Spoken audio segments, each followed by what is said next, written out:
नमस्कार दोस्तों, स्वागत है आप सभी का तिवारी एग्रीकल्चर एकेडमी के डिजिटल क्लासरूम में। तो जैसा कि आप सभी लोगों को पता है कि हमारे तिवारी एग्रीकल्चर एकेडमी की तरफ से ईपी बोर्ड पेपर के 70% के अकॉर्डिंग, यानी जो हमारा बोर्ड पेपर में अगर देखा जाएगा तो पिछले 2 साल में यानी यूपी बोर्ड पेपर का जो सिलेबस है वो 70% कर दिया गया।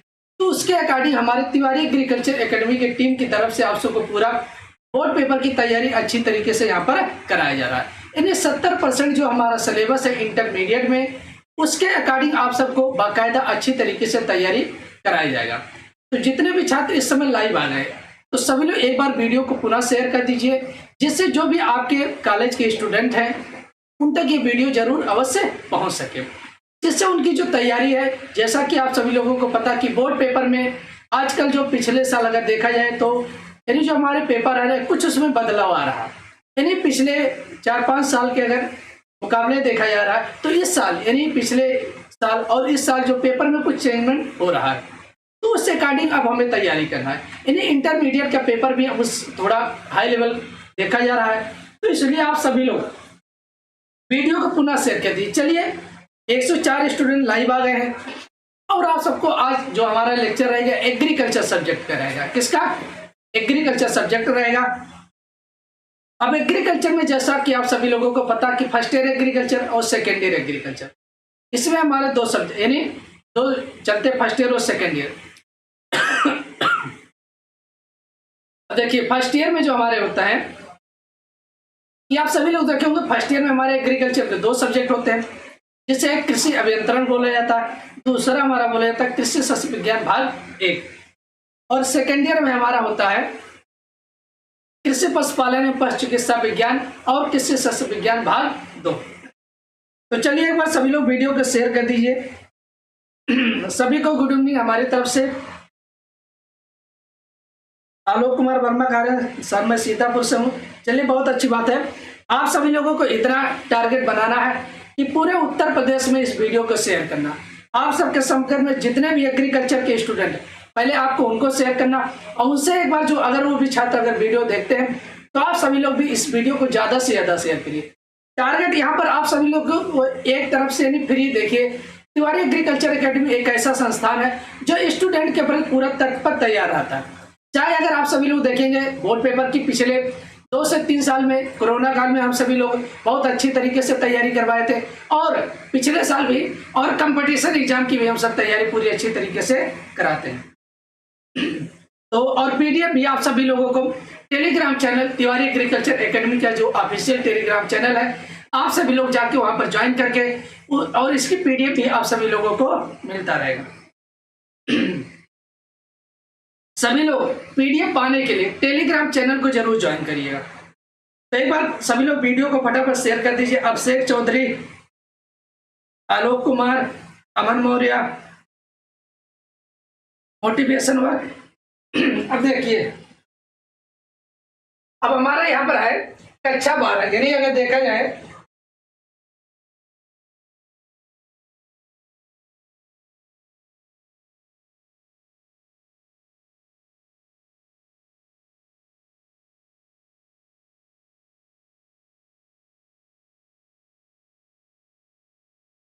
यानी क्लास 12 है, यानी जो हमारा आज क्लास स्टार्ट हो रहा है कक्षा 12 के जो हमारे एग्रीकल्चर के छात्र है, क्या कक्षा 12 के जो हमारे एग्रीकल्चर के छात्र है उन सभी के बारे में हमारा जो सब्जेक्ट रहेगा कृषि शस्य विज्ञान भाग 2। कौन सा सब्जेक्ट रहेगा? कृषि शस्य विज्ञान भाग 2। अब देखिए कृषि शस्य विज्ञान भाग 2 को इससे बताने से पहले हमें सबसे पहले यह पता होना चाहिए कि अगर हम एग्रीकल्चर की पढ़ाई कर रहे हैं, क्या एग्रीकल्चर की पढ़ाई कर रहे हैं, तो एग्रीकल्चर से हम पढ़ के आगे क्या क्या कर सकते हैं और हमारा एग्रीकल्चर होता क्या है। जैसे आप सभी लोग जानते होंगे कि अगर कोई भी छात्र से कोई भी पूछता है कि आप सभी लोग किस ग्रुप से क्या पढ़ाई कर रहे हैं, तो सभी छात्र बताते हैं हम एग्रीकल्चर से हैं। किससे है? एग्रीकल्चर से है। तो कोई भी पूछ सकता है कि भैया एग्रीकल्चर होता क्या है, यानी अगर आप एग्रीकल्चर पढ़ रहे हैं तो एग्रीकल्चर से क्या क्या हो सकता है और एग्रीकल्चर होता क्या है। अब से क्या तो कह रहे सर जोलॉजी की क्लास नहीं चलता है क्या? भैया जोलॉजी की क्लास इससे जस्ट पहले अभी आप सबको कंप्लीट हुआ है, यानी जोलॉजी की क्लास। तो सभी लोग वीडियो को शेयर कर दीजिए। चलिए, अब अगर हम एग्रीकल्चर पढ़ते हैं तो आप सभी लोग देखे होंगे कि हम फर्स्ट ईयर और सेकेंड ईयर एग्रीकल्चर पढ़ने के बाद उसके बाद हम सभी लोग आगे चल के कंपटीशन की तैयारी करते हैं। अगर आपको अच्छे यूनिवर्सिटी से पढ़ाई करना है तो यूनिवर्सिटी से पढ़ाई करने के लिए आप सभी लोगों को यूपी कैडेट, अगर उत्तर प्रदेश में देखा जाए तो हमारा यूपी कैडेट है जो उत्तर प्रदेश में 4 एग्रीकल्चर यूनिवर्सिटी है, वहां से उसके बाद उस कंपटीशन को फाइट करके हम सभी लोग आगे विश्वविद्यालय में प्रवेश लेते हैं।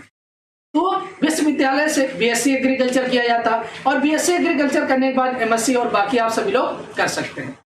तो चलिए सबसे पहले हम ये देखते हैं कि हमारा जो एग्रीकल्चर होता है, आप सभी लोग देखे होंगे कि 1962-65 में जब हमारे देश में अकाल पड़ रहा था, यानी उस समय हमारे देश की अगर देखा जाए प्रधानमंत्री श्रीमती इंदिरा गांधी थी, तो हमारे देश में काफी उस समय भुखमरी चल रही थी। या क्या भुखमरी थी कि हमारे देश में लोग यानी अकाल पड़ रहा तो लोग यानी अनाज की कमी थी, हमारे देश में अनाज की कमी थी, तो अनाज की कमी होने के कारण कुछ लोग भूखे या अकाल पड़ने के कारण भी हमारे देश में यानी मृत्यु हो जाती थी।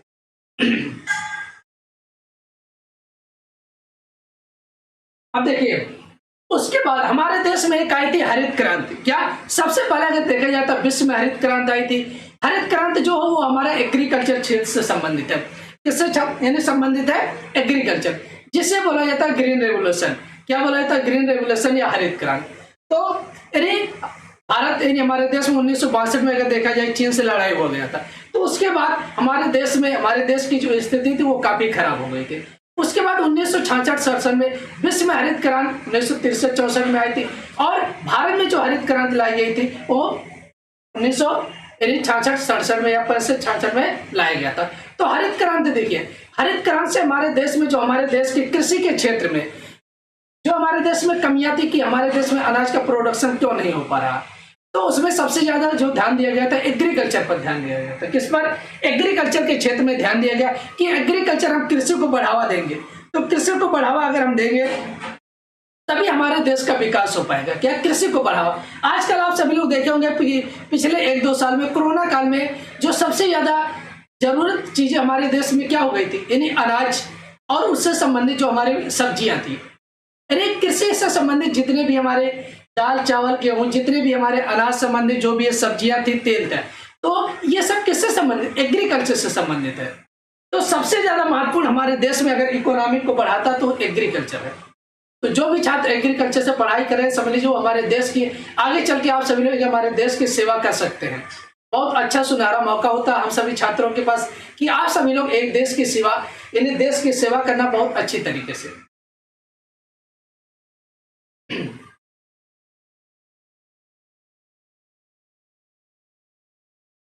देखिए विश्व में अगर हरित क्रांति अगर कोई पूछ लेता है विश्व में हरित क्रांति के पिता किसे कहा जाता है और भारत में हरित क्रांति, तो विश्व में हरित क्रांति के पिता डॉक्टर नॉर्मन बोरलॉग को कहा जाता है और भारत में हरित क्रांति के पिता किसे माना जाता है, यानी भारत में हरित क्रांति कौन लाया था, तो डॉक्टर एम.एस. स्वामीनाथन के द्वारा। किसके द्वारा? Doctor MS. स्वामीनाथन के द्वारा लाया गया था, जिसमें एग्रीकल्चर के क्षेत्र में एक क्रांति आई थी। क्या? एग्रीकल्चर के क्षेत्र में एक क्रांति आई थी। भैया बोर्ड एग्जाम से पहले आप सभी लोगों का पूरा सिलेबस कंप्लीट हो जाएगा। अब देखिए हमारा यहाँ पर है कक्षा 12 यानी क्लास 12 और जो सब्जेक्ट है कृषि सस्य विज्ञान भाग 2 या जिसे हम बोलते हैं हॉर्टिकल्चर कहा जाता है। क्या कहा जाता है? हॉर्टिकल्चर कहा जाता है। हॉर्टिकल्चर को हिंदी में बोला जाता है उद्यान विज्ञान बोला जाता है। क्या बोला जाता है? उद्यान विज्ञान कहा जाता है। अब देखिए आप सभी लोगों को इंग्लिश में भी पता होना चाहिए। क्या? हॉर्टिकल्चर यानी कृषि सस्य विज्ञान भाग 2। कृषि सस्य विज्ञान भाग 2 को हम क्या कहते हैं? हॉर्टिकल्चर कहा जाता है और उद्यान विज्ञान भी कहा जाता है। क्या कहा जाता है? हॉर्टिकल्चर या उद्यान विज्ञान कहा जाता है।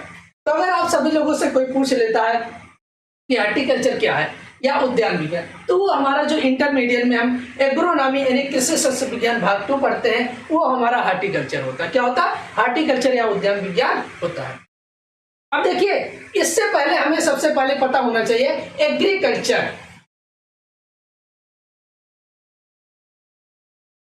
क्या पता होना चाहिए? एग्रीकल्चर, जिसे हम कहते हैं कृषि। क्या कहा जाता है? कृषि कहा जाता है।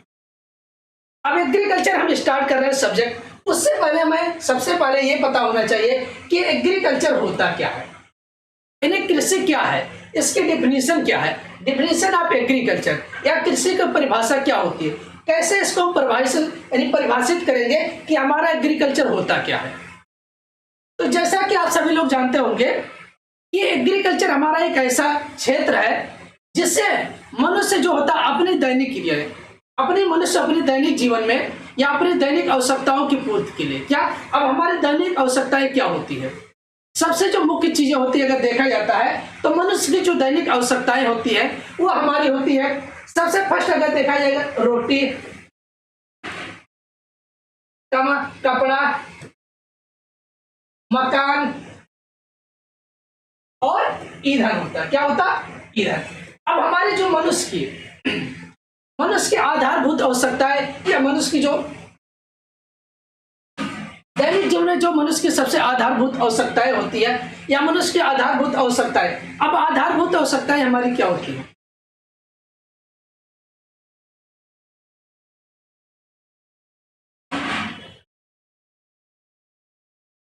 देखो ये आप सभी लोगों को सिलेबस जो अभी बता देंगे तुरंत, कोई परेशान नहीं होगा, ठीक है।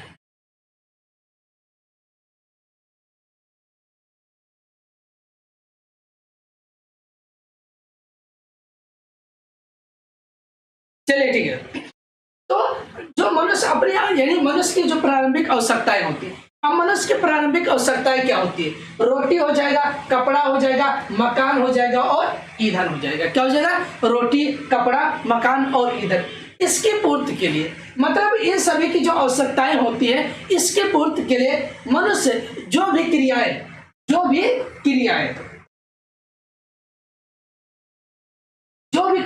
भूमि पर करता है। किस पर करता है? भूमि पर करता है। उसे हम क्या कहते हैं? एग्रीकल्चर कहा जाता है। क्या कहा जाता है? एग्रीकल्चर कहा जाता है। अब आप सभी लोग देखिए, भूमि पर अगर हमें रोटी चाहिए तो हमें फसल को उगाना पड़ेगा। क्या करना पड़ेगा? फसल को, जैसे हमारा रोटी अगर तो गेहूं की कल्टीवेशन करना पड़ेगा, और हमारे जो अनाज वाली चीजें चाहिए जैसे धान हो जाएगा, गेहूं हो जाएगा, मक्का हो जाएगा, ज्वार हो जाएगा, बाजरा हो जाएगा। तो इन सभी के लिए, ये सभी की पूर्ति के लिए हम क्या करेंगे? तो हमें खेती करना पड़ेगा। और दूसरा हमारा कपड़ा। अब देखिए, कपड़ा भी हमें किससे प्राप्त हो? जब हम खेती करेंगे तो आप सभी लोग देखे होंगे कुछ हमारी ऐसी फसलें होती हैं जिससे हमें रेशा प्राप्त होता है। क्या प्राप्त होता है? रेशा प्राप्त होता है। जैसे हमारा जूट हो जाएगा, पटसन हो जाएगा, इन सभी में से हमें क्या प्राप्त होता है? रेशा प्राप्त होगा। अब जब हमें रेशा प्राप्त होता है तो उस रेशे से हम क्या करते हैं? कपड़े को, यानी कपड़े का निर्माण किया जाता है। अब आप सभी लोग देखे होंगे रेशम, एक रेशम के जो पाला जाता है, रेशम कीट जो होता है, या रेशम के यानी खेती किया जाता है, उससे भी हमें क्या तैयार होते हैं? कपड़े तैयार किए, तो भी हमारा एग्रीकल्चर से संबंधित है। और हमारा मकान क्या होना चाहिए? मकान।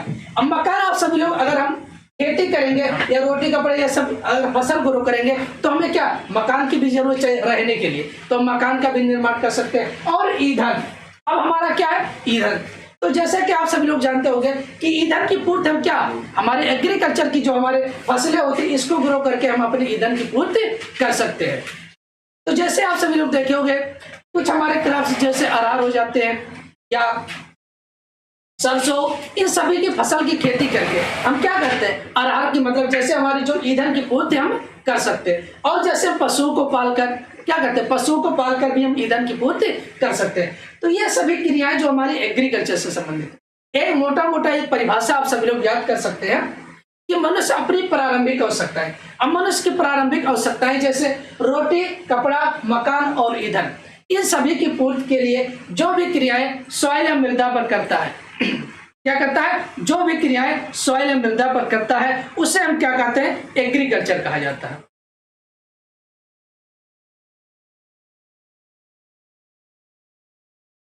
चलिए भैया ठीक है, देखते हैं। तो उससे हम क्या कहते हैं? एग्रीकल्चर कहा जाता है। अगर कोई आपसे पूछ लेता कि एग्रीकल्चर होता क्या, तो आप कॉमन भाषा में कह सकते हैं कि मनुष्य, आप सभी लोग नोट कर लीजिएगा, मनुष्य अपनी प्रारंभिक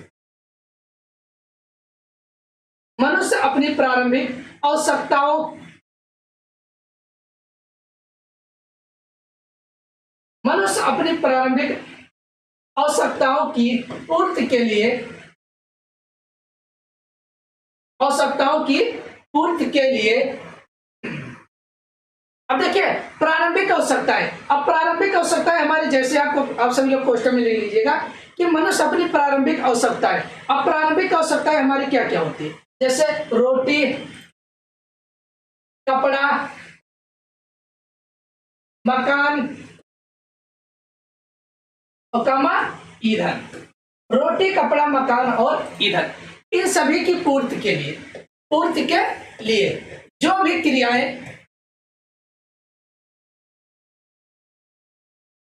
क्रियाएं भूमि पर करता है,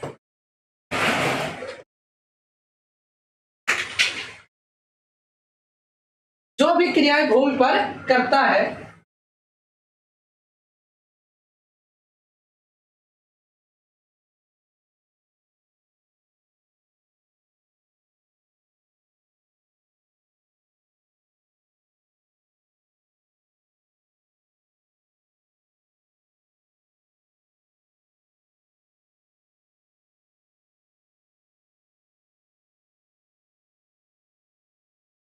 तो हमारा ये क्या होता है, मतलब आप सभी लोगों को हम इसकी परिभाषा बताने के बाद आप सबको हम सिलेबस बताएंगे कि एग्रोनॉमी हमारा जो यानी कृषि शस्त्र विज्ञान भाग 2 का सिलेबस क्या है और क्या क्या हम आप सबको पूरा यानी 70% में जो सिलेबस इस बार बोर्ड पेपर में आना है उसको आप सभी लोगों को अच्छे तरीके से बताएंगे। तो एग्रीकल्चर की पहले आप सभी लोग डिफिनेशन जान लीजिए, इसके बाद हम सिलेबस स्टार्ट करेंगे कि एग्रोनॉमी कृषि शस्त्र विज्ञान का हमारा सिलेबस क्या है। तो देखिए मनुष्य अपनी प्रारंभिक आवश्यकताएं जैसे रोटी, कपड़ा, मकान और ईंधन, इन सभी की पूर्ति के लिए जो भी क्रियाएं सॉइल या मृदा या भूमि पर करता है उससे हम क्या कहते हैं, एग्रीकल्चर कहा जाता है। क्या कहा जाता है, एग्रीकल्चर कहा जाता है। चलिए ठीक है, अब इसके बाद हम अपना स्टार्ट करते हैं हमारे जो सिलेबस क्या होता है यानी कृषि शस्त्र विज्ञान भाग 2 का। अब देखिए सबसे पहले अगर हमारा देखा जाता है यानी 70% के अकॉर्डिंग अगर देखा जाता है 70% के अनुसार यानी यूपीएमएसपी जो होता है उत्तर प्रदेश माध्यमिक शिक्षा परिषद, क्या होता है, उत्तर प्रदेश माध्यमिक शिक्षा परिषद, जिसके द्वारा हमारा यूपी बोर्ड का पूरा सिलेबस जारी किया जाता है। तो आप सभी लोग देखेंगे कि हर साल उसका सिलेबस जो आप सबका होता है वो आप सब यूपीएमएसपी के साइट पर यानी अपलोड कर दिया जाता है, जिसका पूरा नाम है उत्तर प्रदेश माध्यमिक शिक्षा परिषद यानी इलाहाबाद बोर्ड के द्वारा ये पूरा सिलेबस आप सभी लोगों को पीडीएफ के रूप में मतलब जारी कर दिया जाता है। तो इस बार भी 70% सिलेबस है, तो उसी के अकॉर्डिंग आप सबको हम पढ़ाने वाले यहाँ है। तो सबसे पहले आज आप सबको हम बता देते हैं सिलेबस क्या है, कृषि शस्त्र विज्ञान भाग 2 में हमें क्या क्या पढ़ाई करना और किससे कितने क्वेश्चन हमारे आ सकते हैं इसके बारे में। तो ये जो हमारा सिलेबस आप सबको बता रहे हैं 70% के अनुसार।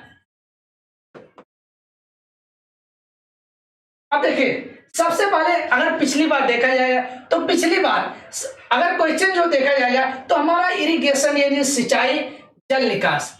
अब देखिए इनसे सबसे यानी क्वेश्चन सबसे ज्यादा पूछे गए थे, लगभग यहां से आए थे क्वेश्चन 15 से 20 नंबर के क्वेश्चन आए थे। कितने, 15 से 20 नंबर के यहां से क्वेश्चन पूछे गए थे। इरिगेशन या सिंचाई से सबसे अधिक क्वेश्चन पिछली बार पूछे गए थे, तो काफी छात्र उसको इग्नोर कर देते हैं, लेकिन तो यहां पर हमें इरिगेशन और सिंचाई को बहुत ज्यादा ध्यान से पढ़ना है।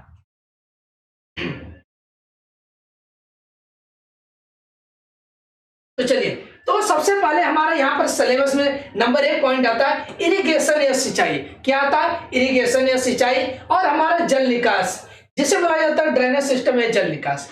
और साग मतलब आप सभी लोग समझ रहे होंगे सब्जियां, क्या होती, सब्जियां।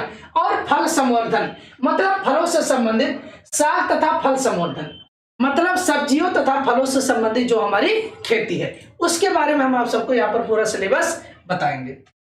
तो इतना आप सबको समझ में आ गया होगा कि हमारा इरिगेशन, सिंचाई, जल निकास, साग यानी जैसे बोला था सब्जी, और फल संवर्धन, इससे संबंधित जो हमारी मतलब हमारे जो सिलेबस है। अब हम आगे देखते हैं। अब देखिए सिंचाई, अगर मान लेते हैं सिंचाई लेते हैं तो सिंचाई में हमारा कौन कौन सा टॉपिक आ जाता है, यानी पहला पॉइंट हमारा आ जाता है, ये तो हमने आप सबको पूरा एक निचोड़ दे दिया था कि हमारे पूरे सिलेबस में क्या क्या हो सकता है। अब सिंचाई हमारा आ जाता है नंबर 1 सिंचाई। अब सिंचाई में हमारा क्या क्या हो सकता है, कि सिंचाई की कितनी विधियां किस प्रकार से होती है, तो ये इन सब हम किसमें पढ़ेंगे, इरिगेशन या सिंचाई के अंतर्गत पूरा पढ़ा जाता है। तो पहला पॉइंट हमारा जो होता है इरिगेशन, सिंचाई तथा जल निकास। क्या हो जाएगा, सिंचाई तथा जल निकास। अब देखिए, फसलों को पानी की आवश्यकता। अब यहाँ पर इसका कहने का मतलब यह है कि हमें किस फसल को कितने पानी की आवश्यकता होती है। तो आप सभी लोग देखे होंगे, किसी को 400 सेंटीमीटर या मिलीमीटर, किसी को यानी 500 मिलीमीटर, किसी को 1000 मिलीमीटर, किसी को 1200 मिलीमीटर। मतलब पूरे उसके, जब तक हम फसल बुआई से लेके यानी सोइंग से लेके हार्वेस्टिंग तक हमें उसके कितने मिलीमीटर पानी की आवश्यकता होती है। तो वही होता है कि हमारे फसलों को पानी की आवश्यकता कितनी होती है। तो ये भी हमारा एक सिलेबस के अंतर्गत है कि फसलों को पानी की आवश्यकता कितनी। दूसरा हमारा है जलमान प्रसाव। आप सभी लोग देखे होंगे, जल का प्रसाव मतलब यह होता है कि जल में हमारे जो, अगर इसके द्वारा अगर हम यानी नलकूप द्वारा या ट्यूबवेल द्वारा या नहर द्वारा किसके द्वारा सिंचाई कर रहे हैं, तो हमें जो जल का बहाव होता है, क्या होता है, बहाव को ही बोला जाता है प्रसाव। क्या बोला जाता है, प्रसाव। कि अगर हम पानी का सिंचाई किस बहाव से या किस क्यूमेक से, किस मेथड से करते हैं, तो वो हमारा होता है जलमान प्रसाव हो जाएगा। क्या हो जाएगा, जलमान प्रसाव हो जाएगा। उसके बाद हमारा होता है उसका मिट्टीकरण। मिट्टीकरण यह होता है कि हमारी जो सॉइल या मृदा किस प्रकार की है, क्या है, सॉइल या मृदा किस प्रकार की है, उसमें हम कैसे सिंचाई कर सकते हैं। उसके बाद अगला हमारा आ जाता है आकार के संबंध में। क्या हो जाएगा, आकार के संबंध में, मतलब मिट्टी का आकार या जो हमारा फील्ड किस आकार का है उसके संबंध में हमें कैसे सिंचाई करना है, हमारे भूमि का जो आकार या साइज किस प्रकार का है।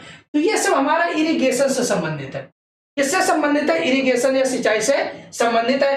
तो हमें सिंचाई तथा जल निकास में इतना पढ़ना है कि फसलों को पानी की आवश्यकता, जलमान प्रसाव, जलमान प्रसाव तथा उसका मिट्टीकरण हो जाएगा, और आकार के संबंध में क्या हो जाएगा, उसका आकार। इस सभी के बारे में, ये हमारा सिंचाई है, इसके अंतर्गत हमारे जितने टॉपिक आते हैं इसके बारे में हमें पूरा सिलेबस देखना रहेगा। अब ये हमारा इरिगेशन हो गया। अब हम आगे देखते हैं अगला सिलेबस। देखिए, कोई भी स्टूडेंट क्लास को मिस नहीं करेगा, सभी लोग लगे रहिए, आप सबको पूरा सिलेबस अच्छी तरीके से बताएंगे और आप सबको हो सकेगा तो कुछ हम। अब देखिए, दूसरा पॉइंट आ जाता है सिंचाई की प्रणालियों, सिंचाई की विधियां। ये देखिए, ये भी काफी महत्वपूर्ण है। यही सबसे क्वेश्चन अक्सर पूछे जाते हैं और बच्चे इसको छोड़ देते हैं कि इरिगेशन सिंचाई टफ, हम इसको नहीं पढ़ेंगे। अगर आप यही अच्छी तरीके से डिफिनीशन के साथ साथ अगर आप फिगर तैयार कर लोगे तो शायद आप सबका हर 15 नंबर आ रहे हैं, क्योंकि बोर्ड पेपर में फिगर बहुत मायने रखता है। तो यहाँ पर आप सभी लोगों को फिगर भी बताई जाएगी, तो आप सभी लोगों को परेशान होने की कोई जरूरत नहीं है। अब देखिए, सिंचाई की प्रणालियों, विधियां। अब सिंचाई की प्रणालियों, विधियां, अब किस किस विधि से हम सिंचाई करते हैं। तो पहला देखिए दिया है इसमें थाला विधि, थाला विधि सिंचाई। अब थाला विधि सिंचाई जिसे बोला जाता है रिंग मेथड। क्या बोला जाता है, रिंग मेथड। यह हमारा हो जाएगा। आपको पहला पॉइंट ये याद रख, ये पढ़ना है कि हमारा सिंचाई विधि कौन सी है, तो हमें थाला विधि को पढ़ना है। किससे, थाला विधि या रिंग मेथड जिसे। दूसरा हो जाता है स्प्रिंकलर इरिगेशन, या हमारा बौछारिया सिंचाई हो जाएगा। क्या हो जाएगा, दूसरा हमें यह भी पढ़ना है कि बौछारिया सिंचाई के बारे में पढ़ना है। तीसरा हमारा पढ़ना है ये बौछारिया सिंचाई और तोड़ सिंचाई। क्या होता है, तोड़ सिंचाई भी पढ़ना है। और हमारा आगे दिया है कि प्रत्येक के लाभ और उसके सीमाएं, मतलब अगर हम इस विधि से सिंचाई कर रहे हैं तो हमें इनसे मतलब क्या क्या लाभ होते हैं और इसकी क्या क्या सीमाएं होती हैं। इसके बारे में हमें सिंचाई का जो चैप्टर है हमें ये जरूर देखना है कि सिंचाई की हमारी कौन कौन सी विधियां हैं, तो हमें केवल वही पढ़ना है। तो पहला हमने बता दिया सिंचाई थाला विधि हो जाएगा। दूसरा हमने बता दिया बौछारिया सिंचाई हो जाएगा। क्या हो जाएगा, बौछारिया सिंचाई। तीसरा हमारा हो जाएगा तोड़ सिंचाई। क्या हो जाएगा, तोड़ सिंचाई। और चौथा हमारा दिया है कि प्रत्येक के लाभ और उनकी सीमाएं, मतलब इनके हमें क्या क्या लाभ है और इनकी क्या क्या सीमाएं। तो ये हमारी होगी सिंचाई की विधियां और यानी सिंचाई की प्रणाली में उनकी विधियां। अब हम आगे देखते हैं।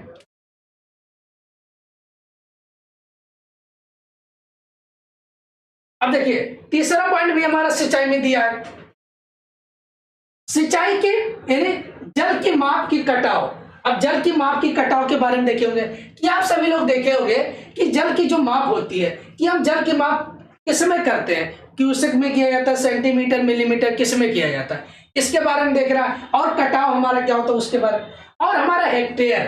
अब आप सभी लोग देखे होंगे कि अगर हमारा एक फील्ड है तो उसमें हम कितने सेंटीमीटर पानी भरेंगे। अगर हम 1 हेक्टेयर फील्ड है, अगर उसमें हम 1 सेंटीमीटर पानी भर रहे हैं तो उसमें कितने लीटर पानी आते हैं, ये सब हमारे इरिगेशन से संबंधित है। और सीमाएं उसकी क्या क्या होती है, मीटर की माप प्रणाली, अगर उसको मीटर में माप रहे तो उसकी माप प्रणाली क्या होगी, ये भी हमारा इरिगेशन से संबंधित है। तो यानी जल की माप की कटाव एवं हेक्टेयर, यानी जल की माप की कटाव में हेक्टेयर, सीमाएं उसकी क्या होती है, मीटर की माप प्रणाली हो जाएगी। क्या हो जाएगा, मीटर की माप प्रणाली हो जाएगी। तो ये सब चैप्टर को आप सभी लोगों को छोड़ना नहीं है, ये ध्यान रखना, इसको छोड़ना नहीं है, क्योंकि नंबर यहां से 15 से 20 नंबर पूछे जा सकते हैं। अब हम देखिए अगला आ जाता है जल निकास की आवश्यकताएं। अब आप सभी लोग देखे होंगे कि अगर कभी ज्यादा पानी भर जाता है, ये क्या हो जाता है, बारिश हो जाता है, तो क्या होता है कि यानी अगर हमारे फील्ड में पानी भरा रहता है तो वो हमारी फसलों को हानि पहुंचाता है। तो इसलिए हमें जल निकास की भी आवश्यकता होती है। क्या होती है, जल निकास की भी आवश्यकता होती है। अब जैसे मिट्टी में अति नमी, अगर मृदा में अधिक नमी हो गई, अगर ज्यादा पानी भरा रहे तो मृदा में नमी बनी रही। और जल भराव से हानियां, अब देखिए यानी मिट्टी में अति नमी, अगर मृदा में अगर अधिक नमी है या जल भराव अगर ज्यादा, और पानी अगर ज्यादा भरा हुआ तो इससे हमें क्या क्या हानियां हो सकती हैं, इसके बारे में हमें देखना है। और भूमि का विकास, क्या देखना है, भूमि का विकास, यानी सॉइल या मृदा का विकास। अगर मान लेते हैं हमारी भूमि खराब हो गई है, ऊसर हो गई, बंजर हो गई, अगर पानी ज्यादा समय तक भरा रहा तो हमारी एल्कलाइन हो गई या एसिडिक हो गई, तो इसके बारे में हमें देखना है और उसका हमें विकास करना या सुधार करना है। ठीक है, तो ये हमारा हो जाएगा इरिगेशन या सिंचाई हो जाएगा। क्या हो जाएगा, इरिगेशन और सिंचाई। अब आगे हम देखते हैं अगला पॉइंट। अब दैविक आपदाएं, ये भी चैप्टर हमारे हैं, यानी 70% सिलेबस में ये भी दिया गया। अब देखिए आप सभी लोगों को हम वही सिलेबस बता रहे हैं जो उत्तर प्रदेश माध्यमिक शिक्षा परिषद के द्वारा जारी किया गया, तो कोई भी छात्र जाएगा नहीं, सभी लोग लग रही है। और भैया जो बायोलॉजी की आप सभी लोग जोलॉजी पूछ रहे हैं, इसका पीडीएफ भी आप सभी लोगों को मिल जाएगा। और आप सभी लोगों को यानी आप सभी लोगों को जो टाइमिंग का शेड्यूल है वो यानी जारी कर दिया जाता है, तो आप सभी लोग यूट्यूब चैनल पे जरूर देखते रहिएगा कि कौन सा क्लास कब लग रहा है।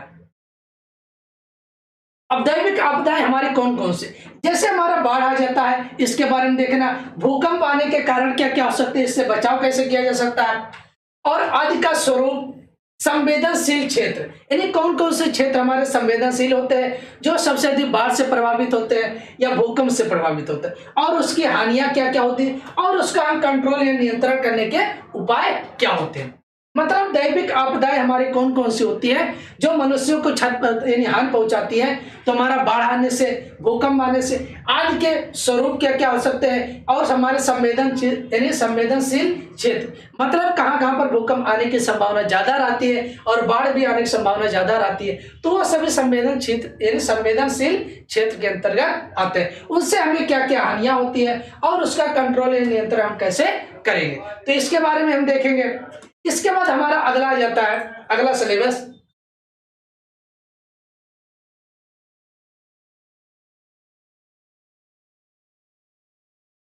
अब देखिए, अब हमारा फल एवं साग से संबंधित, यानी जो हमारा हो जाएगा फल एवं साग, मतलब फल और सब्जियों से संबंधित। अब फल और सब्जियों से संबंधित हमारे जो बोर्ड पेपर में अगर हम किसी क्रॉप के बारे में पढ़े हैं तो उन क्रॉप में हमें कौन कौन सी चीजें बोर्ड पेपर में पूछी जाती हैं, ये हमें यहाँ पर जानना जरूरी है कि अगर हम क्रॉप तो पढ़ लिए हैं लेकिन तो क्रॉप में हमें क्या क्या पढ़ना जरूरी है, कौन कौन से टॉपिक जो हमारे किसी भी फसल में, कौन कौन से टॉपिक जो हमारे बोर्ड पेपर में पूछे जाते हैं। अब देखिए, निम्नलिखित शाकों मतलब सब्जियों तथा फलों की फसलों का अध्ययन।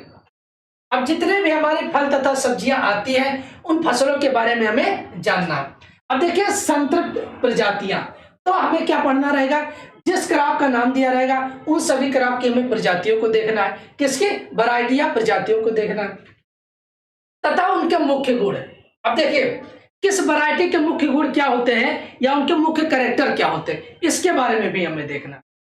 उसके बाद हमारा यह आता है प्रदेश के उपयुक्त क्षेत्र, यानी कौन सा हमारा प्रदेश या किस प्रदेश में हम इस फसल की खेती कर सकते हैं, या प्रदेश के कौन कौन से क्षेत्र हैं जहां पर इस फसल की खेती अच्छी तरीके से की जा सकती है।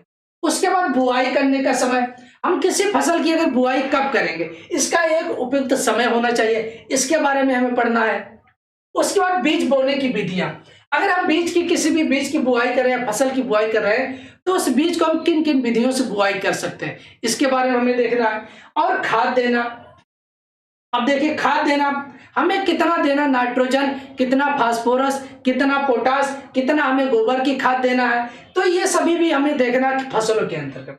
और हमें सिंचाई कब करना है, सिंचाई कब करना है, कितनी करनी है, ये भी हमें देखना है, और किस अवस्था पर करना है, कब करना चाहिए, कितना करना चाहिए और किस अवस्था पे करना चाहिए, ये भी हमें देखना है। उसके बाद अब देखो रोग, जो हमारे फसलों में यानी हमारे जो बीमारी लगते हैं,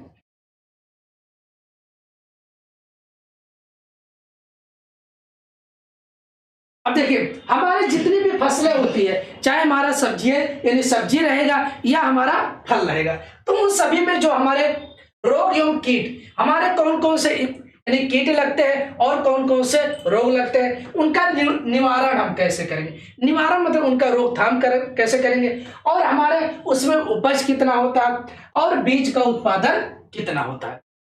अगर कोई भी फसल हम पढ़ेंगे, जैसे चाहे हम सब्जी का ले लेंगे या फल का ले लेंगे, जो भी हम फसल पढ़ेंगे उन फसलों में हमें ये चीज जरूर ध्यान रखना है कि फसलों में हमें कौन कौन से टॉपिक पढ़ना है। तो पहला हमने आप सबको बता दिया था इसमें कौन कौन सी वैरायटी या प्रजातियां होती हैं, उनके मुख्य गुण के क्या क्या क्या होते हैं, और वो प्रदेश के किस क्षेत्र के लिए उपयुक्त है, मतलब किस क्षेत्र में उसकी खेती कर सकते हैं, उसकी बुआई करने का उपयुक्त समय कि उस फसल की हम बुआई कब करेंगे, ये चीजें आपके लिए बहुत मायने रखेगा। ध्यान रखना, ये रहता है कि लोग क्रॉप तो पढ़ लेते लेकिन तो उन्हें ये नहीं पता रहता कि क्रॉप में हमें क्या क्या पढ़ना है। पता लगता है कि आप सभी लोग जो नहीं पढ़ना था आपने वो भी पढ़ लिया, इसीलिए आप सबको यहाँ पर बताया जा रहा है। आप सभी लोगों को केवल यही यही चीजें पढ़ना है और यही यही चीजें यहाँ पर बताई जाएंगी।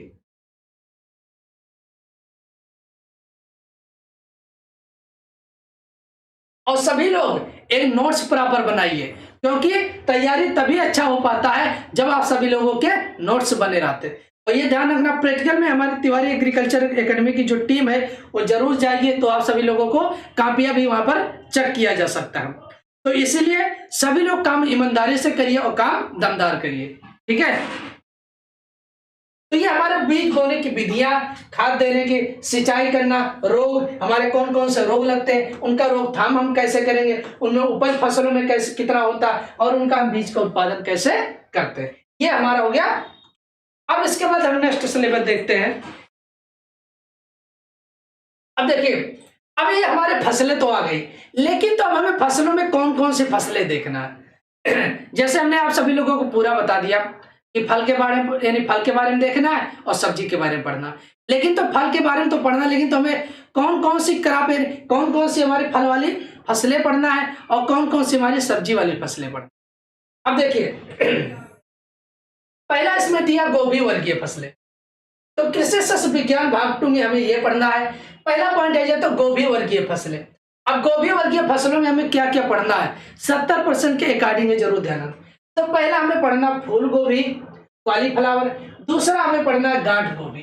तो अगर पूछ लेता गोभी वर्गीय फसलों में हमें क्या क्या पढ़ाई करना है, तो हमें फूल गोभी पढ़ना है और गांठ गोभी पढ़ना है, जिसे कॉलीफ्लावर और नोल खोल बोला जाता है। क्या, कॉलीफ्लावर और नोल खोल। तो ये 2 चैप्टर हमें गोभी वर्गीय फसलों पढ़ना है। दूसरा हमारे बल्ब है। अब बल्ब में आप सभी लोग देखे होंगे प्याज भी दिया रहता है, लहसुन भी दिया रहता है, लेकिन तो हमें यहाँ पर क्या पढ़ना है, केवल हमें प्याज में यानी बल्ब वर्गीय फसलों में केवल हमें प्याज की पढ़ाई करनी है। किसकी, प्याज की खेती के बारे में हमें देखना है। तो हमारे बोर्ड पेपर में ये आएगा। अब देखिए कुकुरबिटेसी अब यहाँ पर हमें ये देखेंगे कुकुरबिटेसी। अब तीसरा पॉइंट हमारा आ जाता है कुकुरबिटेसी। क्या हो जाएगा? कुकुरबिटेसी। अब कुकुरबिटेसी हमारी जो सब्जियां होती हैं, क्या होती है? कुकुरबिटेसी जो हमारी सब्जियां होती हैं, जैसे आप सभी लोग देखे होंगे, खीरा होता है, ककड़ी होता है, तोरई होता है, लौकी होता है, कद्दू होता है, ये सभी हमारी कुकुरबिटेसी फसलों के अंतर्गत आते हैं। इन्हें जिन फसलों की खेती आप सभी लोग देखे होंगे गर्मियों में की जाती है, फरवरी, मार्च, अप्रैल, ये सभी हमारे कुकुरबिटेसी फसलों के अंतर्गत मैक्सिमम आती है। ठीक है, तो हमारे कुकुरबिटेसी फसल, ये सभी फैमिली हमारे कुकुरबिटेसी एक फैमिली है या कुल है। इसमें कौन कौन सी फसलों के बारे में हमें देखना है? लौकी के बारे में पढ़ना है और कद्दू के बारे में पढ़ना है। लौकी और कद्दू, बिटर गार्ड और पंपकिन के बारे में, यानी बॉटल गार्ड और पंपकिन के बारे में हमें पढ़ाई करनी है। अब देखिए तीसरा, अगर हमारा ये तो जड़ वाली फसलें। अब देखिए हमारी जड़ वाली फसलें कौन कौन सी होती है, यानी जो फसल जमीन के अंदर भी ग्रो किया जाता है। तो हमारी जड़ आप सभी लोग देखे होंगे, गाजर हो गया, मूली हो गया, सलजम हो गया। क्या हो गया? गाजर हो गया, मूली हो गया और सलजम। तो अगर पूछ लेता है जड़ वाली फसलों के बारे में हमारी कौन कौन सी फसलें हैं जिनके हमारे बोर्ड पेपर में आने हैं, तो गाजर की खेती के बारे में, मूली की खेती के बारे में और सलजम के बारे में भी पढ़ाई करना। तो ये हमारी जड़ वाली फसलें। अब देखिए हमने आप सबको बता दिया, पहला गोभी वर्गीय फसलें, फूल गोभी, गांठ गोभी, बल्ब वाली फसलें प्याज, कुकुरबिटेसी की लौकी और कद्दू के बारे में पढ़ना, जड़ वाली फसलें गाजर, मूली, सलजम के बारे में पढ़ाई करना। अब हम देखते हैं नेक्स्ट क्वेश्चन।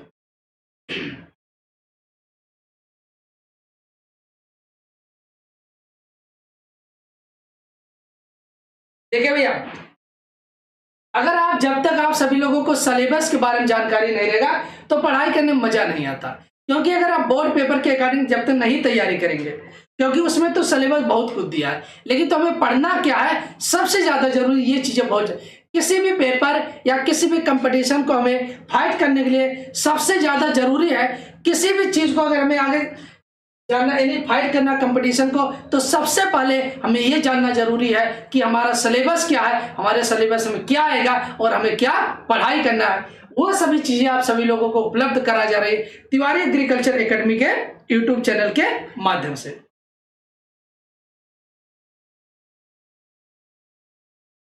अनुपम कुशवाहा, कारण सर हम आपसे कुछ पूछ रहे हैं आप बता नहीं रहे। भैया इस समय बाकी आप सभी लोगों को जो भी कमेंट होगा अभी देख लेंगे, तो आप सभी लोग परेशान ना होइए। ठीक है, आप सभी लोगों को हम पूरा सिलेबस बता देते हैं।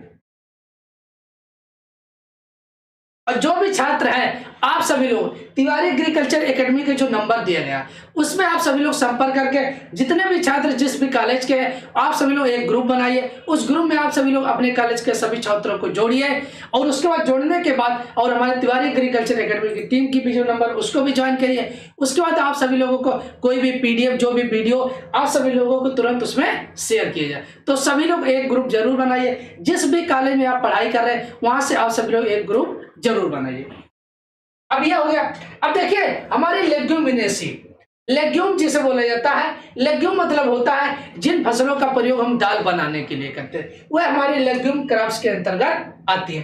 अब हमारे जो सेकेंडरी एग्रीकल्चर में दिया है वो मटर है। क्या दिया क्रॉप? मटर। तो मटर हमारी जो है ये दाल बनाने के लिए प्रयोग की जाती है। तो दाल बनाने वाली फसलें हमारे किसके अंतर्गत आती है? लेग्यूम्स क्रॉप्स के अंतर्गत या लेग्यूम फसलों के अंतर्गत आती है। तो लेग्यूम क्रॉप्स में हमें केवल मटर के बारे में देखना है।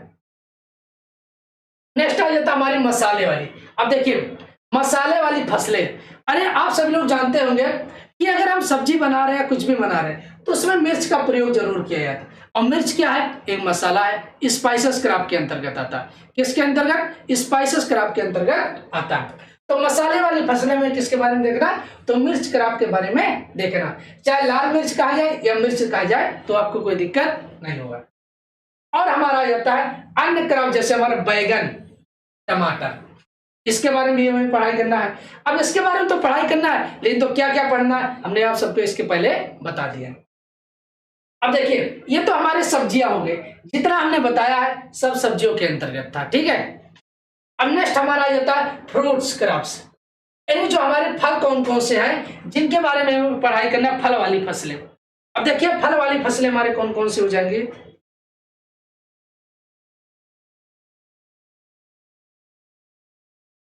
सिलेबस की भैया हमारी जिम्मेदारी है, आप परेशान होइए, आप सबको पूरा जितना सिलेबस है, सिलेबस हम आप सभी लोगों को 1 महीने में भी कंप्लीट करा सकते हैं, लेकिन तो नहीं, आप सबको अच्छे से पढ़ाया जाएगा, एक भी सब्जेक्ट का कोई भी सिलेबस नहीं छूटेगा, ये मेरी गारंटी है। आप सभी लोगों को 15 दिन 20 दिन पहले सिलेबस कंप्लीट कराने की पूरी गारंटी है तिवारी एग्रीकल्चर एकेडमी की। तो आप सभी लोग परेशान ना होइए कि सिलेबस नहीं कंप्लीट होगा, ठीक है। अब देखिए, पहला हमारा केला की फसल के बारे में देखना, सेब, लीची, आम, अमरूद, पपीता। अब देखिए, ये हमारी जो फल वाली सब यानी फसलें है, क्या फल वाली फसलें, इनके बारे में हमें देखें। अब देखिए, अगर हमारा क्रॉप है फूल उत्पादन, पुष्प उत्पादन, हमारी जो क्रॉप यानी अगर एक पुष्प उत्पादन जिसे हम फ्लोरिकल्चर कहते हैं, इसके बारे में भी हमें देखना है, ठीक है। तो हमारे फूल वाली फसलें कौन कौन सी होती है, और वैसे तो दिया है, गुलाब भी दिया, गेंदा भी दिया और कई दिया, लेकिन तो केवल हमें किसके बारे में देखना है, गुलाब के बारे में देखना। तो ये सभी हमारे 70% के अकॉर्डिंग जो यूपीएमएसपी के द्वारा जारी किया गया है। अब हम आगे देखते हैं। अब देखिए, हमारा आ जाता है इंट्रोडक्शन, यानी इंट्रोडक्शन ऑफ एग्रोनॉमी, सस्य विज्ञान का परिचय आ जाता है। क्या आ जाता है, इंट्रोडक्शन ऑफ एग्रोनॉमी या सस्य विज्ञान का परिचय। तो चलिए, अब आप सबको हम आज देख लेते हैं इंट्रोडक्शन, सस्य विज्ञान होता क्या है, इसके बारे में आप सबको हम थोड़ा 5 से 10 मिनट बता देते हैं। इसके बाद हमारी जो नेक्स्ट क्लास होगी उसमें आप सबको बाकायदा अच्छी तरीके से पढ़ाना स्टार्ट किया। आवाज भी बहुत आप सबको पूरा चले, क्योंकि हमने आप सबको 20 बार बता रहा है कि किसी भी कंपटीशन या किसी भी पेपर को अच्छा करने के लिए सबसे पहले हमें जरूरी है सिलेबस, हमारे सिलेबस में क्या आएगा, हमें क्या क्या पढ़ना।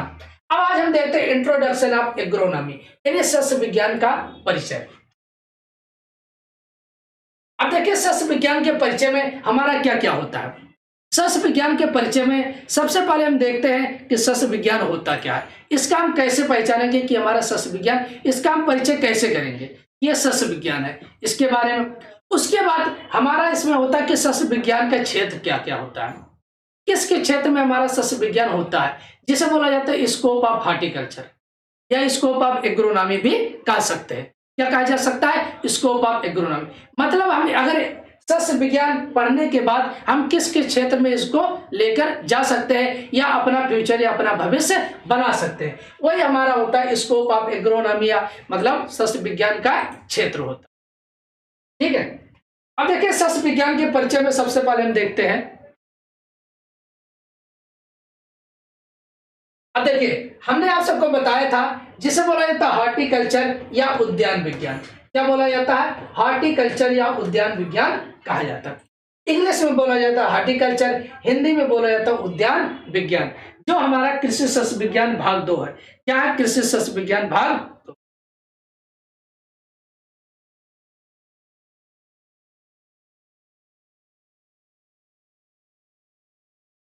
चलिए ठीक है, आगे हम देखते हैं। अब हमारा उद्यान विज्ञान या हॉर्टिकल्चर, अब हम आगे देखते हैं हमारा क्या क्या इसमें है।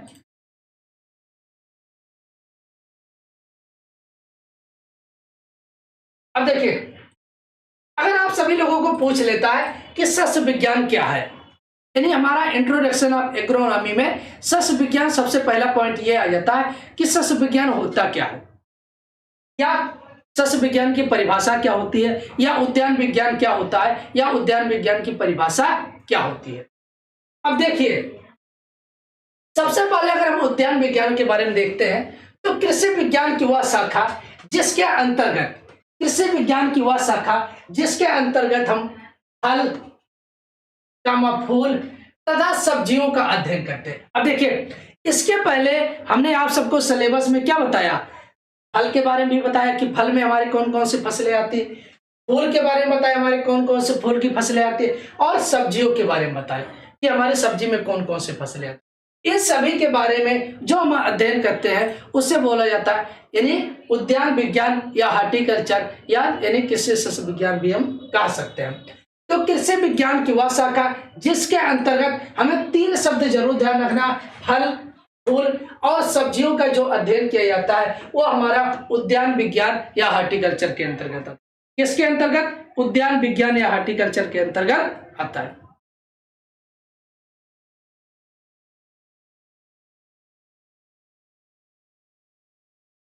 चलिए ठीक है। तो आप सभी लोगों को यह पता हो गया होगा कि उद्यान विज्ञान की परिभाषा होती क्या या सस्य विज्ञान होता क्या। तो हमने आप सबको 2-3 पॉइंट याद रखना है कि जिसमें हमारा कृषि विज्ञान की वह शाखा जिसमें हम फल फूल तथा सब्जियों का अध्ययन करते हैं उसे हम क्या कहते हैं, उद्यान विज्ञान कहा जाता है। क्या कहा जाता है, उद्यान विज्ञान या हॉर्टिकल्चर कहा जाता है। या आप सभी लोग डिफिनेशन लिख सकते हैं या बता सकते हैं कहीं पर भी। अब सेकंड हमारा पॉइंट आ जाता है कि अगर कोई पूछ लेता कि जो हमारा हॉर्टिकल्चर है, या अगर पूछ लेता फादर ऑफ हॉर्टिकल्चर या उद्यान विज्ञान के पिता किसे कहा जाता है, क्या पूछ लेता है, उद्यान विज्ञान के पिता, उद्यान विज्ञान के पिता, जिसे इंग्लिश में बोला जाता है फादर ऑफ हॉर्टिकल्चर। क्या कहा जाता है, फादर ऑफ हॉर्टिकल्चर या उद्यान विज्ञान कहा जाता है। तो इनके अगर पिता पूछ लेता कि उद्यान विज्ञान के पिता कौन हो जाएंगे, तो डॉक्टर एमएच मेरी गोंडा हो जाएंगे। कौन हो जाएंगे, डॉक्टर एमएच मेरी गोंडा। तो आपको यह ध्यान रखना है कि उद्यान विज्ञान के पिता या फादर ऑफ हॉर्टिकल्चर कौन हो जाएंगे। तो फादर ऑफ हॉर्टिकल्चर या उद्यान विज्ञान के पिता कौन हो जाएंगे, तो डॉक्टर एमएच मेरी गोंडा हो जाएंगे। कौन हो जाएंगे, डॉक्टर एमएच मेरी गोंडा हो। चलिए ठीक है, तो आप सबको सबसे पहले ये पता हो गया सस्य विज्ञान की डिफिनेशन या उद्यान विज्ञान की डिफिनेशन कह सकते हैं। उद्यान विज्ञान के पिता कौन, डॉक्टर एमएच मेरी गोंडा। अब अगला हमारा शब्द आ जाता है कि हॉर्टिकल्चर जो हमारा है जिसे बोला जाता है उद्यान विज्ञान, यानी हॉर्टिकल्चर। अब हॉर्टिकल्चर या उद्यान विज्ञान किस भाषा का शब्द है, हॉर्टिकल्चर या उद्यान विज्ञान किस भाषा का शब्द है, तो लैटिन भाषा का शब्द। किस भाषा का शब्द है, लैटिन भाषा का शब्द है। अब देखिए जिस शब्द के लास्ट में कल्चर लगा, जैसे हमारा हॉर्टिकल्चर है, जिस शब्द के लास्ट में कल्चर लगा, इतना जिस शब्द के अंत में या जो भी शब्द कल्चर शब्द से पूरा होता है या जिस शब्द के लास्ट में कल्चर शब्द लगा होता है, वह सभी अधिकतर हमारे लैटिन भाषा के अंतर्गत आते हैं। किसके अंतर्गत आते हैं, लैटिन भाषा के अंतर्गत आते हैं। एक बहुत अच्छा सा आप सबको ट्रिक बता दी है कि जिस भी शब्द के लास्ट में कल्चर लगा रहेगा या जो भी शब्द कल्चर शब्द से कंप्लीट होता है या पूरा होता है, वह सभी मैक्सिमम हमारे लैटिन भाषा के अंतर्गत आते हैं। किस भाषा के अंतर्गत आते हैं, लैटिन भाषा के अंतर्गत आते हैं। ठीक है, किस भाषा के अंतर्गत। अब देखिए हमारा जो हॉर्टिकल्चर है, यहां पर आप सभी लोग देख सकते हैं हॉर्टिकल्चर। अब हॉर्टिकल्चर के लास्ट में क्या लगा, कल्चर, तो ये किस भाषा का शब्द है, लैटिन भाषा का शब्द है। अब जैसे हमारा एग्रीकल्चर है, क्या है, एग्रीकल्चर। अब एग्रीकल्चर के भी लास्ट में क्या लगा है, कल्चर लगा है। क्या लगा है, कल्चर। तो ये भी हमारा किस भाषा का शब्द हो जाएगा, लैटिन भाषा का शब्द। किस भाषा का शब्द हो जाएगा, लैटिन भाषा का शब्द हो जाएगा। तो इतना आपको जरूर ध्यान रखना। अब हम आगे देखते हैं नेक्स्ट क्वेश्चन।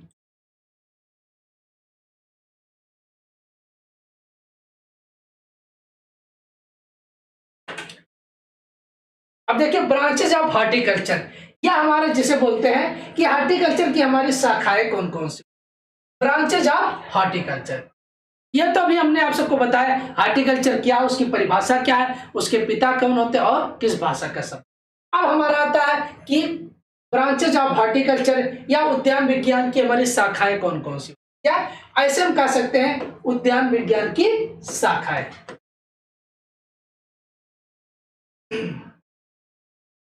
अब देखिए आप सभी लोगों को एक मोटिवेशन शायरी सुना देते हैं, मोटिवेशन शायरी। ठीक है, देखिए मंजिलें बड़ी जिद्दी होती है, हासिल कहाँ नसीब से होती है। मंजिलें बड़ी जिद्दी होती है, हासिल कहाँ नसीब से होती है। वो तूफान भी हार जाते हैं जब कश्तियां जिद पर होती है। तो यहाँ पर हमें ऐसा पढ़ाई करना है, इंटरमीडिएट में हमें इतने अच्छे नंबर लाने हैं कि जिद बना के पढ़ाई करना कि नहीं हमें 90% 85% हमें लाना ही लाना है।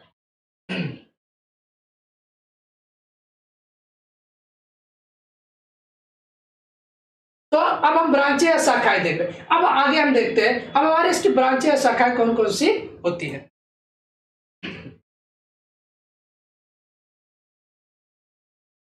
अब देखिए ब्रांचें शाखाएं में पहला हमारा होता है पोमोलॉजी। क्या होता है? पोमोलॉजी, जिसे हम कहते हैं यानी ब्रांचें या शाखाएं अगर पूछ लेगा कि उद्यान विज्ञान की शाखाएं कौन कौन सी होती है, तो नंबर 1 हमारा पोमोलॉजी, जिसे हिंदी में बोला जाता है फल विज्ञान।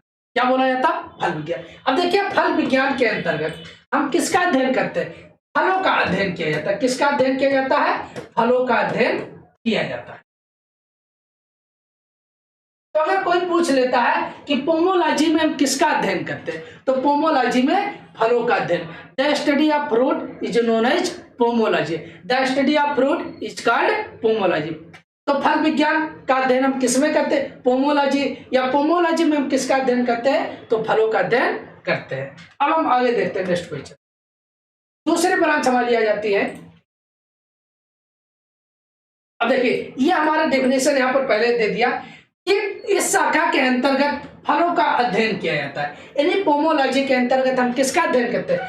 फलों का अध्ययन करते हैं। ये हमारा मेजर पॉइंट है। केवल आपको याद रखना कि पोमोलॉजी के अंतर्गत आप किसका अध्ययन करते हैं? तो फलों का अध्ययन किया जाता है। किसका? फलों का अध्ययन किया जाता है। अब हम आगे देखते हैं नेक्स्ट क्वेश्चन।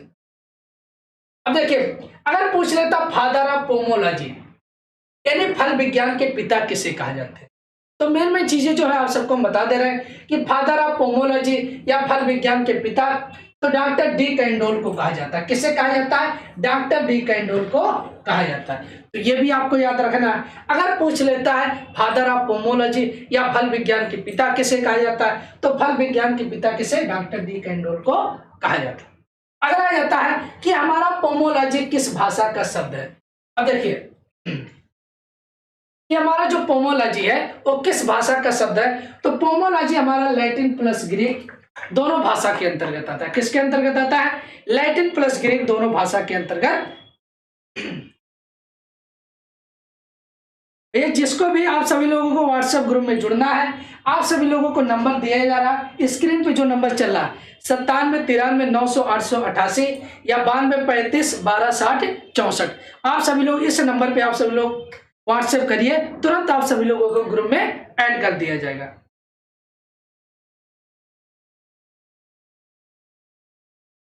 अब देखिए हमने आप सबको यह बता दिया फल विज्ञान के पिता डी कैंडोल यानी और पोमोलॉजी हमारा फल विज्ञान किस भाषा का शब्द है, तो लैटिन प्लस ग्रीक दोनों भाषा का शब्द है। अब हम आगे देखते हैं नेक्स्ट क्वेश्चन।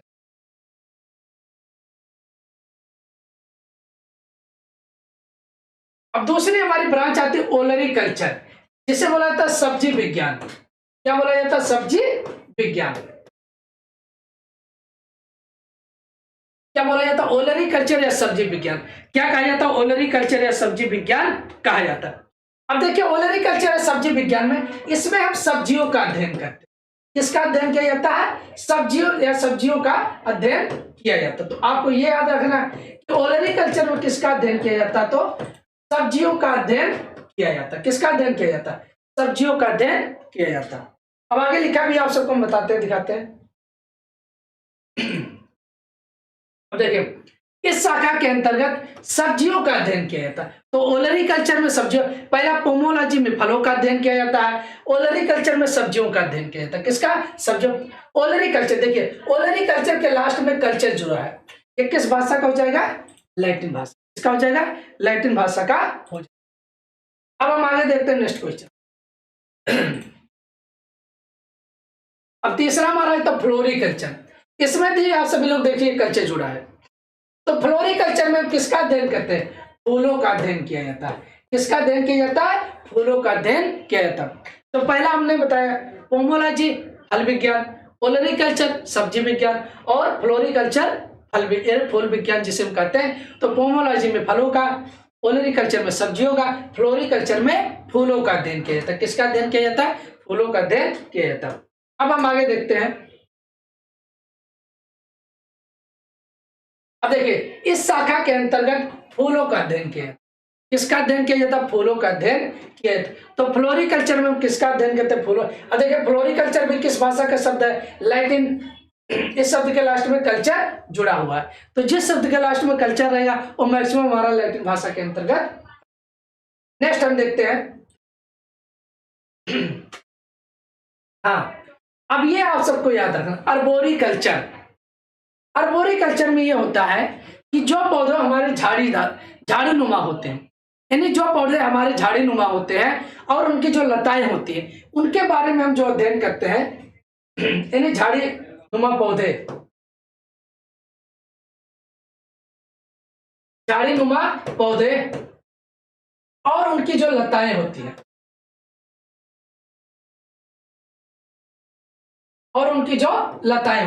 इस सभी के बारे में हम अध्ययन करते हैं। किसमें? अर्बोरिकल्चर में अध्ययन किया जाता है। किसमें किया जाता है? अर्बोरिकल्चर में अध्ययन किया जाता है।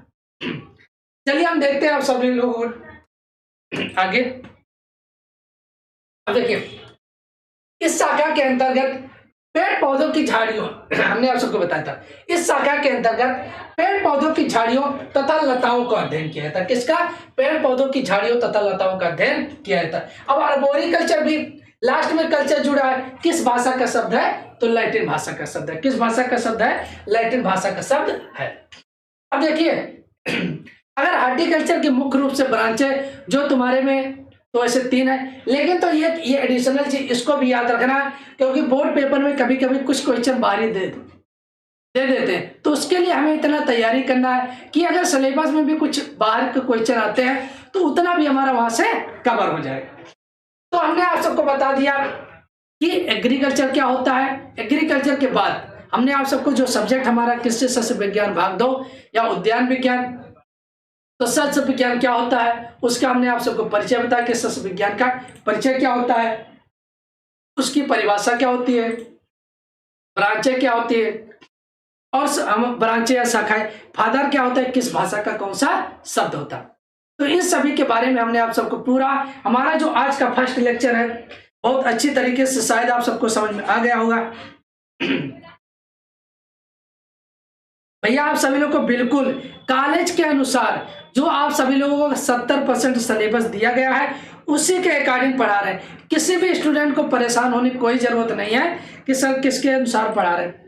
बिल्कुल यूपीएमएसपी, उत्तर प्रदेश माध्यमिक शिक्षा परिषद, इसी के द्वारा जो हमारा सिलेबस जारी किया जाता है, इसी के अकॉर्डिंग जो हमारा सिलेबस है उसी के अकॉर्डिंग आप सबको हम पढ़ा रहे हैं।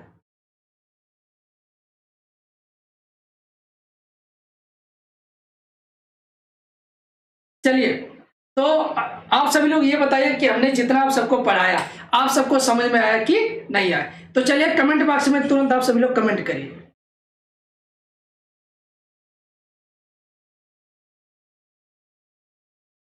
हाँ भैया, जो सरकार ने जारी किया उत्तर प्रदेश के द्वारा, हाँ इलाहाबाद बोर्ड के द्वारा, उसी के अकॉर्डिंग पढ़ा रहे हैं। आप सभी लोग परेशान ना होइए।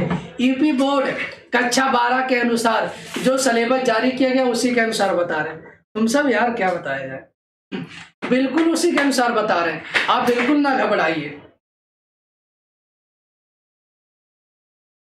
अब जितने भी छात्र वीडियो देखे हैं, अब आप सभी लोग ये बताइए कि आप सबको समझ में आया कि नहीं आया।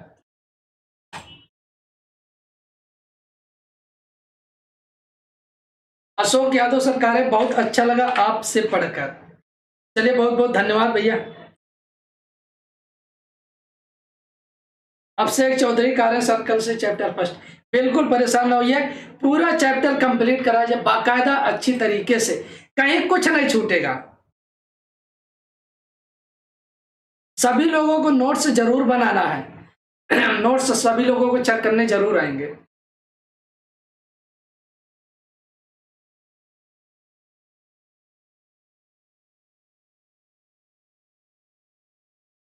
किंग ऑफ यूपी कह रहे हैं, ये सब अभी छोटे हैं सर, बिल्कुल भैया छोटे हैं।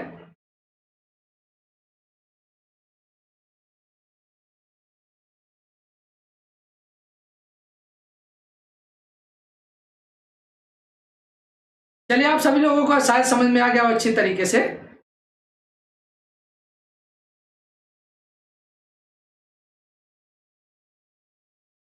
नोट्स हमने आप सबको बताया। आप सभी लोग टेलीग्राम चैनल ज्वाइन कर लीजिए। टेलीग्राम चैनल एक ऐप होता है जिसको आप सभी लोग प्ले स्टोर से डाउनलोड करके, प्ले स्टोर से डाउनलोड करने के बाद आप सभी लोग वहां पर सर्च करिएगा तिवारी एग्रीकल्चर, यानी तिवारी एग्रीकल्चर एकेडमी ऑफिशियल, उसको सर्च करके आप सभी लोग ज्वाइन कर सकते हैं। अगर आप सभी लोगों को कोई दिक्कत होती है तो तिवारी एग्रीकल्चर एकेडमी का जो नंबर दिया गया है आप सभी लोग देख रहे होंगे स्क्रीन पे चल रहा है 9793 या 9235126064, तो आप सभी लोग इस पर संपर्क कर सकते हैं। तो चलिए आज का जो सेशन है यहीं पर समाप्त किया जा रहा है। सभी को गुड नाइट हमारी तरफ से। सभी लोग क्लास ओवर होने के बाद वीडियो को जरूर शेयर कर दीजिएगा। एक बार आप सभी लोग को रिकॉर्ड जल्द से जल्द बनाना कि 1000 लाइव का सेशन जरूर, यानी ज्यादा से ज्यादा कोशिश करना है कि 1000 स्टूडेंट जल्द से जल्द लाइव आने लगे। तो चलिए आज के लिए इतना ही रखते हैं, बाकी मिलते हैं नेक्स्ट लेक्चर में। धन्यवाद।